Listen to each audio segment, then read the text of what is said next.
sheekadu waxay si naxdin leh uga bilaabanaysaa dalka Kuuriyada Koonfureed bishii Sebteembar ee sanadkii 2020. Cirku waa madow inkastoo ay tahay xilli xagaa ah, haddana baraf qabow ayaa dhulka qariyay. Ciidanka militariga ayaa buux dhaafiyay buundada weyn iyagoo hubkooda ku fiiqaya dhismaha duugoobay ee Greenhome. Dhulka waxaa daadsan meydad madowaaday oo gubtay, kuwaas oo u eg bahalo naxdin leh.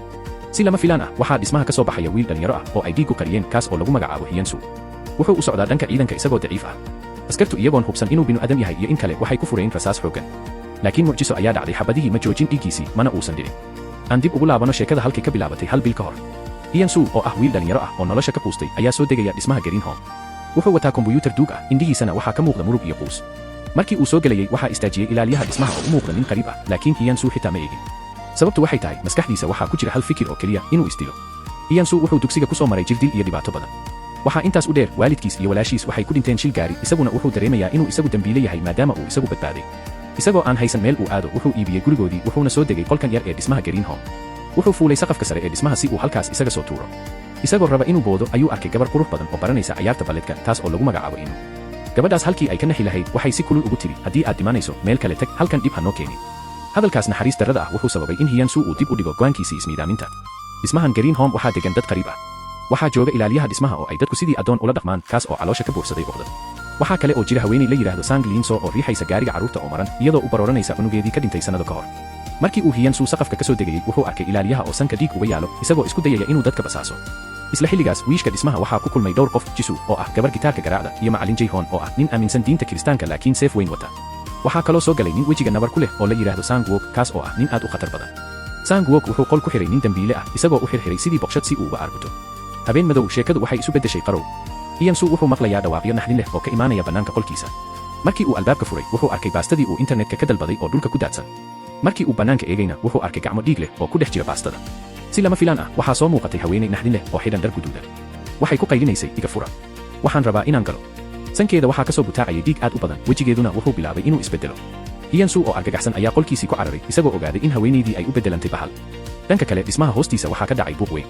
Euniyog ayaa ogaaday in dhismaha dhan la xiray. Albaabadii iyo daaqadihii waxaa lagu xiray bir weyn. Ma jiro qof bixi kara, mana jiro qof soo geli kara. Ilaaliyihii dhismaha ayaa la waayay, taleefanadiina ma shaqaynayaan. Gabadha dabdemiska ah ee Lara iyo dadkii kale ee dhismaha ayaa isugu soo ururay hoolka hore. Markii ay isku dayeen inay albaabka weyn furaan, waxaa bannaanka ka soo galay bahal weyn oo leh carab dheer oo dadka dhiigga ka nuuga. Bahalkaas wuxuu markiiba dilay mid ka mid ah dadkii deganaa dhismaha. Euniyog iyo Lara waxay isticmaaleen qalabka dabdemiska si ay bahalkii dib ugu riixaan, iyagoo ugu dambeyntii ku guulaystay inay albaabka weyn ku xiraan. Laakiin xaaladdu way ka sii daraysaa. Dhismaha dhexdiisa waxaa ka bilaabanaya qas iyo qaylo. Dadku ma oga in tani ay tahay bilowga habaar dhan oo adduunka wada saameeyay. Macallin Jae-hoon iyo gabadha gitaarka garaacda ee Jisoo waxay dhex marayaan jaranjarada dhismaha, iyagoo helay nin miskiin ah oo ay bahalo soo weerareen. Macallin Jae-hoon oo wata seeftiisa weyn ayuu si geesinimo leh ugu dhuftay bahalkii, isagoo madaxa ka gooyay. Markii ay xaaladdu adkaato, qof kasta wuxuu soo saaraa wejigiisa dhabta ah, qaarkood waa geesiyaal, qaarkoodna waa daciifiin damac jecel. Dhismaha hoose, ninka damaca badan ee Ajang ayaa isku dayaya inuu dadka ku qanciyo inay ilaaliyaan dukaankiisa. Isagu ma daneeyo badbaadada dadka kale ee wuxuu rabaa oo keliya in hantidiisu badbaado. Intay doodu socoto, si lama filaan ah ayaa gacanta albaabka weyn ay u dhaqaaqday. Qof kasta wuxuu isku celiyay neefta, iyagoo filaya in bahal kale uu soo galo. Laakiin nasiib wanaag, dadka soo galay waxay ahaayeen ninka nabarka weyn wejiga ku leh ee Sang-wook iyo gabadha kulul ee Inu. Laakiin farxaddii waxay isu beddeshay naxdin markii Ajang uu arkay dhiig ka qulqulaya qoorta Sang-wook. Isagoo ka baqaya in ninkani uu bahal isku beddelo, ayuu si gaadmo ah madaxa uga dhuftay ilaa uu miyir doorsoomay. 8 saacadood kadib, Hyun-soo ayaa hurdada ka kacay. Waxay u ahayd maalin naxdin leh. Sanka ayaa dhiig aad u badan ka soo butaacay, kaas oo qariyay wejigiisa iyo dharkiisaba. Isagoo argagaxsan ayuu internetka ka raadiyey waxa dhacaya. Wuxuu helay qoraal uu soo qoray qof la yiraahdo Kolokolo, kaas oo sheegay in tani aysan ahayn cudur caadi ah, balse ay tahay habaar. Qofka habaarani wuxuu dareemayaa maqal qariib ah, dhiig sanka ka yimaada, iyo miyir doorsoon. Tani waa dagaal aan guul laga gaarin. Qof kasta oo astaamahan isku arka, waxaa la gudboon inuu isdilo inta uusan bahal noqon. Hyun-soo oo aad u gaajaysan ayaa go'aansaday inuu qolka ka baxo si uu u soo qaato baastadii dhulka ku daadsanayd. Laakiin albaabka bannaankiisa waxaa jooga bahal indhola, balse leh maqal aad u daran oo la yiraahdo Sufaneer. Bahalkan madaxiisa qayb ka mid ah ayaa maqan, laakiin dhegihiisa ayaa ka weyn sidii caadiga ahayd. Hyun-soo wuxuu dareemay cabsi uu dhimasho u dhow yahay, isagoo neefta isku celiyey si uusan bahalku u maqlin. Isla xilligaas, Sang-wook oo ku xirnaa kursi ayaa miyirsaday. Ajang iyo saaxiibadiis waxay rabeen inay dilaan isaga, laakiin Sang-wook oo ah nin aad u xoog badan ayaa ka baxsaday xadhigii, wuxuuna si xun u garaacay Ajang. Dhanka kale, macallin Jae-hoon iyo gabadha gitaarka garaacda ee Jisoo waxay qol ka dhex heleen ninkii boqshada ku xirnaa ee Sang-wook uu horay u ciqaabayay. Inkasta oo ay soo badbaadiyeen, haddana macallin Jae-hoon wuxuu dareemay in ninkani uusan ahayn qof wanaagsan. Masiibadu waxay sii xumaatay markii Hyun-soo uu arkay aabe miskiin ah oo isku dayaya inuu carruurtiisa badbaadiyo, laakiin bahal indho weyn oo la yiraahdo Dae-young ayaa ka soo riday dhismaha, aabihiina halkaas ayuu ku dhintay. Carruurtii yar yaraa ayaa hadda halis ku jira. Hyun-soo isagoo iska ilaway naftiisa ayuu bahalkii ku tuuray shaashada kombuyuutarka si uu u soo jiito dareenkiisa. Bahalkii ayaa ku soo jeestay Hyun-soo, wuxuuna bilaabay inuu qoorta kaga duumo sidii abeeso oo kale. waxaa soo dhex galay halyey kale oo la yiraahdo Han Du-shik kaas oo ah nin horay uga tirsanaan jiray ciidamada laakiin hadda ku socda kursiga curyaanka. Han Du-shik waa farsamo yaqaan weyn. wuxuu u sameeyey Hiyansu warma koronto leh oo bahalada lagu gubayo. Ma dhiman kartid hadda ayuu ku yiri Hiyansu, carruurtaas adiga ayaa badbaadin kara. Laakiin xaaladdu way ka sii adkaatay. Bahal aad u weyn oo u eg Taangi ayaa soo muuqday. Bahalkan ma lahan dareen keliya wuxuu rabaa inuu wax dilo. Hiyansu intii uu dagaalamayay waxaa maskaxdiisa ku soo noqday xusuustii madoobay. Wuxuu xusuustay sidii dugsiga loogu xoog sheegan jiray iyo sidii uu u rajeeyay in qoyskiisu dhintaan. Hadda riyadiisii naxdinta lahayd waxay u muuqataa inay dhabowday. Carruurtii yaryara waxay ku dhex jireen dhismaha iyagoo dhimasho sugaya, laakiin haweenaydii waalnayd ee Sang Linso ayaa soo baxday. Inkasta oo ay tahay qof jilicsan, haddana naxariistii hooyonimada ayaa ka xoog batay cabsida. Waxay hortaagan tahay bahalkii weynaa si ay carruurta u badbaadiso. Macallin Jae-hoon iyo Jisoo ayaa iyaguna soo gaaray meesha iyagoo bilaabay dagaal dhimasho iyo nolol ah. Ugu dambayntii qof kasta wuxuu isugu soo ururay qolka nambarkiisu yahay 1408. Waxay dareemeen xoogaa ammaan ah, laakiin markii ay telefishinka shiteen naxdin kale ayaa ku dhacday. Madaxweynihii dalka oo khudbad toos ah jeedinaya ayaa si lama filaan ah sanka dhiig uga soo butaacay, wuxuuna u bedelmay bahal isagoo dadka oo dhan u jeeda. Dunidii waxay gashay argagax weyn.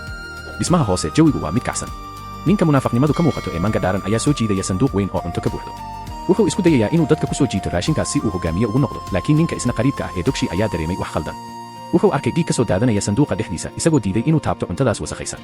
Si lama filaan ah waxaa dhismaha oo dhan ka dhacay dhawaaq weyn oo naxdin leh. Waa nidaamka digniinta ee dhismaha oo si toos ah u shaqeeyay. Dadkii oo dhan ayaa naxay iyagoo ka cabsanaya in dhawaaqan uu soo jiito bahalada haraadsan. Eyniyog ayaa makarafoonka ka sheegay in qof kasta uu soo aado hoolka hore maadaama ay tahay meesha keliya ee hadda ammaanka ah. Laakiin hooyo Yuma ma degana.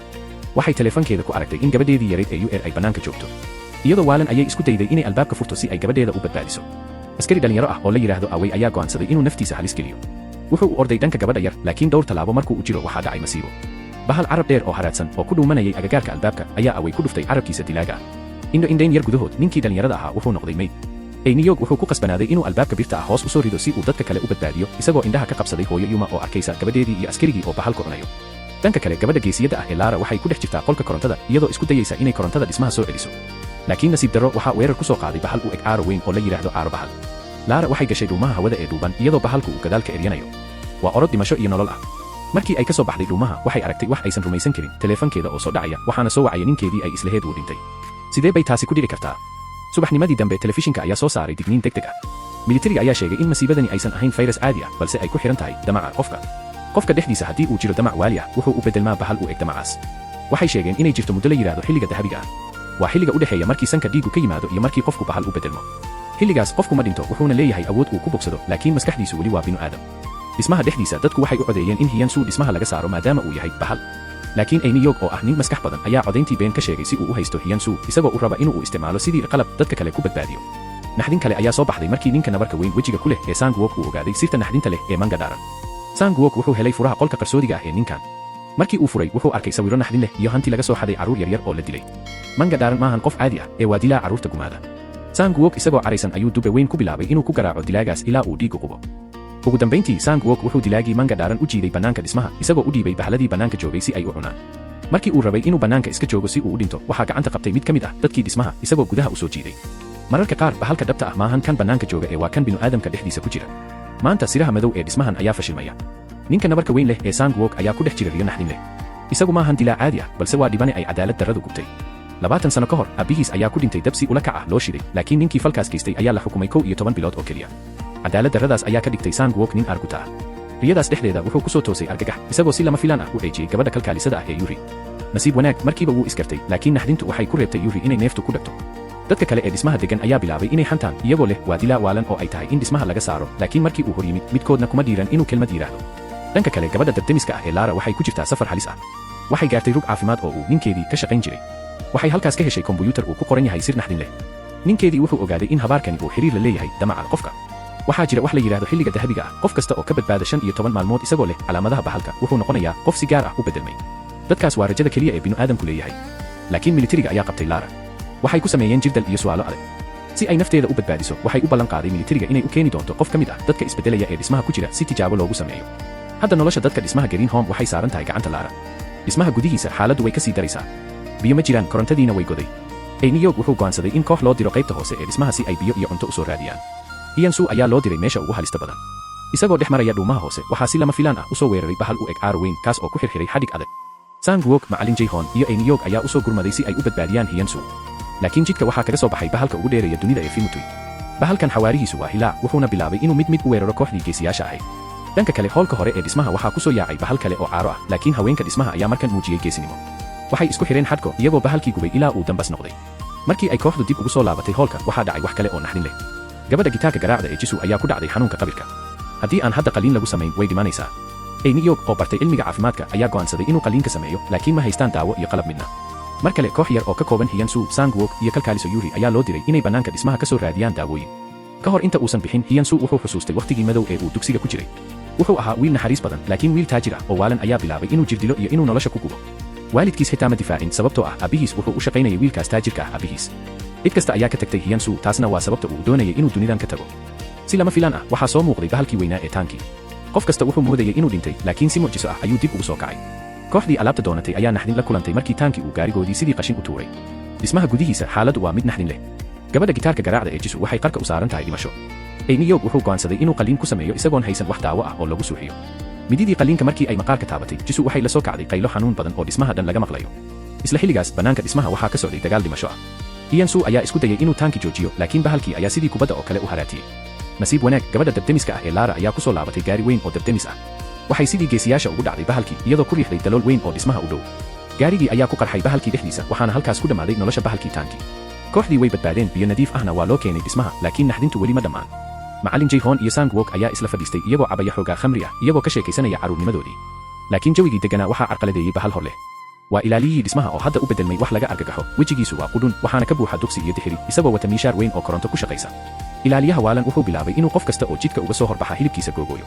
macallin Jae-hoon oo ahaa halyey seef yahan ah ayaa go'aansaday inuu naftiisa u huro dadka kale.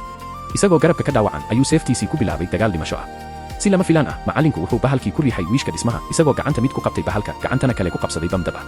nabadgelyo saaxiibadayda ayuu yidhi Jae-hoon kadibna wiishkii ayaa ku qarxay dab xooggan. macallin Jae-hoon wuxuu u dhintay si geesinimo leh si uu u badbaadiyo dadka degan dhismaha. dadkii oo dhan ayaa u barooranaya geerida macallinka. laakiin xaaladdu waxay noqotay balaayo madax leh. waxaa dhismaha soo weeraray koox budhcad ah oo hubaysan kuwaas oo wata baabuur gaashaaman. kuwani maahan bahalo ee waa binu-aadam ka naxariis daran bahalada. waxay markiiba dileen askari baxsad ahaa iyagoo bilaabay inay dadka dhismaha degan sidii xoolo u ururiyaan. madaxii kooxda budhcada ah oo ahaa nin timo dheer oo naxariis daran ayaa amar ku bixiyey in la raadiyo qof kasta oo dhismaha ku jira. ninka geesiga ah ee Binsu ayaa isku dayay inuu saaxiibadiis badbaadiyo isagoo adeegsanaya dhuumaha hawada laakiin nasiib darro budhcaddii ayaa qabatay.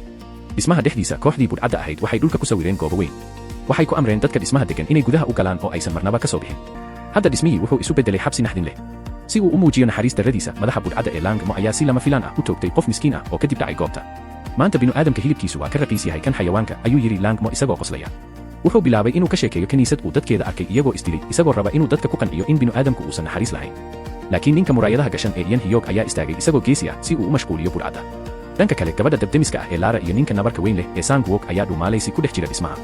Lara waxay heshay sanduuqii sirtu ku jirtay halka Sang-wook uu helay qori weyn. nasiib darro Sang-wook weligiis askari ma noqon xitaa ma garanayo meesha laga furo qoriga. Lara oo ah qof tababaran ayaa ka caawisay iyagoo bilaabay inay mid u khaarijiyaan budhcadda. waxay jidka kula kulmeen wax qariib ah walax cagaaran oo u eg xab. maahan bahal dadka cunaya ee waa bahal naxariis badan oo badbaadiyey mid ka mid ah dadka dhismaha. laakiin naxariis darro ayaa dhacday markii Lang-mo uu arkay haweenaydii loo beddelayo bahalka ee Ajaan isagoon ka labalabayn ayuu madaxa kaga dhuftay xabad isagoo damiyey rajadeedii ahayd inay badbaado.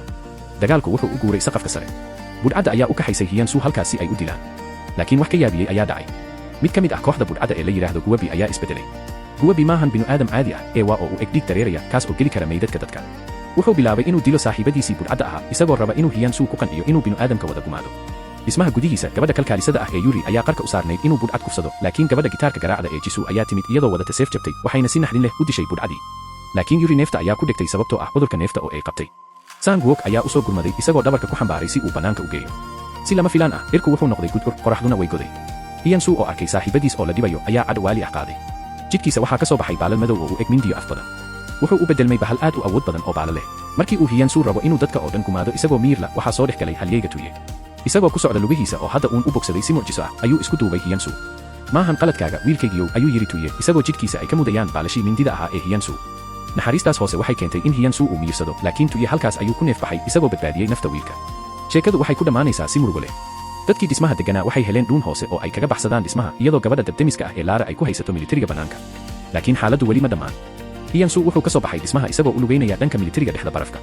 dhanka kale ninka wejiga nabarka ku leh ee Sang-wook ayaa wata gaari laakiin markii uu muraayada eegay nabarkii wejiga kaga yiilay waa uu baxay. taas waxay ka dhigan tahay in bahalkii dhiigga ahaa ee Guwabi uu hadda ku jiro jidhka Sang-wook. dhismihii Greenholm waa uu dumay laakiin dagaalka dhabta ah hadda ayuu bilaabmayaa. laakiin sharku si fudud kuma dhammaato. bahalkii dhiigga ahaa ee Guwabi oo qof kasta uu moodayay inuu dhintay ayaa isagoo dhiig dareere ah uun ah ku dhex gurguurtay gaari weyn isagoo ka baxsaday dhismihii dumay. militariga oo helay calaamada raadraaca ayaa ku hareeraysan dhismaha dushiisa iyagoo dalbanaya in loo dhiibo Hyunsu. si lama filaan ah qarax weyn ayaa ruxay dhismaha dhan. budhcadii gudaha ku jiray ayaa mid ka mid ah uu kiciyey miinooyinkii horay u yaalay dhismaha. ciidankii militariga waxay moodeen inay dadka dhismaha degan weerar ku soo yihiin waxayna bilaabeen inay rasaas aan loo meel dayin ku furaan dhismaha. Lara iyo ninka muraayadaha gashan ee Ian Hiyok ayaa bilaabay inay dadka u kaxeeyaan dhanka jidka qarsoon si ay u baxsadaan. Laakiin Hyansu wuxuu go'aansaday inuu naftiisa u huro saaxiibadiis. Wuxuu u lugeeyey dhanka militariga isagoo barafka dhex socda. Gabadha yar ee Inu ayaa isku dayday inay walaalkeed Ian Hiyok ka codsato inay soo badbaadiyaan Hyansu, laakiin ninku wuxuu ogaaday sir xanuun badan. Ian Hiyok wuxuu dareemay in sanka dhiig uga imaanayo isna wuxuu bilaabay inuu bahal isku bedelo. Isagoo doonaya inuu dadka kale badbaadiyo ayuu isku xiray dhismaha dhexdiisa isagoo dhagaysanaya muusikada ay walaashiis jeceshahay. Halkaas ayuu dhismihii Green Home ku dumay isagoo dhex ku jira. 30 saacadood kadib eygii yaraa ayaa dadkii badbaaday u horseeday bannaanka dhismaha. Militariga ayaa isla markiiba qabtay oo u kaxayay meel lagu karantiilo. Laakiin xagee buu ku dambeeyey Hyansu? Wuxuu ku soo toosay isagoo saaran gaari militari. Markii uu dhinac eegay wuxuu arkay Sang-wook oo gaariga u wada. Laakiin wax ka yaabiyey ayaa jira nabarkii weynaa ee Sang-wook wejiga ku lahaa waa uu baxay, wejigiisuna waa uu nadiif yahay. Markaas ayuu Hyansu ogaaday xaqiiqada naxdinta leh, ninkani maahan Sang-wook balse waa bahalkii dhiigga ahaa ee Gwebi oo jidhkii saaxiibkiis qabsaday. Halkan waxaa ku dhammaanaya xilli ciyaareedkii koowaad. Waxaa si toos ah u soo socda xilli ciyaareedkii labaad oo ka sii xiiso badan kana yaab badan. Haddii aad rabto inaad nala socoto qaybaha xiga fadlan janaalka subscribe saar oo nala wadaag aragtidaada. Mahadsanid daawashada waa inoo mar kale iyo muuqaal kale.